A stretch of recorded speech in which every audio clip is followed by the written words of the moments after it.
When he graduated from Dartmouth in the early 90s, Tommy Clark was like many other college athletes. He wasn't quite ready to give up the game he loved, so he kited off to play pro soccer in Zimbabwe for Highlanders FC in Bulawayo, the club his Scottish father had coached when Tommy was a kid. But what he found there left him mystified and heartbroken. 7 of his dad's finest players, seemingly invincible footballers whom Tommy had idolized, were dead or dying. Worst of all, no one dared say why. During his year in Zimbabwe, not once did Clark have a conversation about AIDS or the HIV virus. Back in the States, after med school and while doing a residency in pediatrics, Clark fully realized the power of the game he had played most of his life. In 2002, he and 3 ex-Highlanders launched Grassroots Soccer to break down that wall of silence and educate about HIV. Using the secret sauce of soccer, Grassroots Soccer broaches difficult subjects with humor and fun, and most important, to lasting effect. The demonstrated success of Grassroots Soccer has helped drive a decline in infection rates across a dozen African countries. Today, everywhere, sport is being deployed as a tool to do nothing less than help repair the world. In the Eastlands of Nairobi, the Mathare Youth Sports Association awards points in the standings not just for achievements on the soccer field, but for cleaning that field up. In Venezuela, the founder of Project Alcatraz realized that drug gangs crave discipline and a family atmosphere as much as they thrill to violence.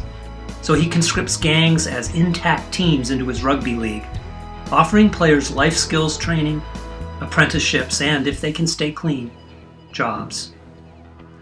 In post-conflict Cambodia, a hugely successful volleyball league not only provides recreation to the disabled, but with sponsorship and exposure has so transformed public attitudes that many of the 40,000 amputees in that country now wear shorts to proudly show off their prostheses. In cities around the US where public funding for schools and social services is drying up, sports teams, programs, and clubs are rushing into the breach, delivering whole curricula to school districts in need, leading enrichment and after-school programs, and even setting up charter schools. The movement is called Sport for Development and Peace, or SDP, and smart practitioners on the ground have figured out how to make their efforts self-sustaining. In Germany, Box Girls, a women's boxing program in Turkish immigrant neighborhoods, sells gym memberships to the public, runs a cafe on the premises, and hires out motivational speakers to women's groups. In Mozambique, FC Manica, a soccer club, buys computers for life skills programs with proceeds from harvesting fruit from trees that have been planted around its pitches. At every inflection point in South Africa's journey to a functioning, multiracial democracy, sport has been there. Whether in the international sports boycott that helped banish apartheid, or in the soccer league that imprisoned inmates on Robben Island ran among themselves, and in which they learned the obligations and workings of self-government, or in the unity that President Nelson Mandela and national rugby captain Francois Pienaar forged around the Springboks' victory in the 1995 World Cup. The spirit of that ethic has reached Middlebury. The Panther Athletic Department has its own environmental sustainability coordinator. Half the student body engages in some sort of volunteerism or public service, and virtually all varsity athletes do.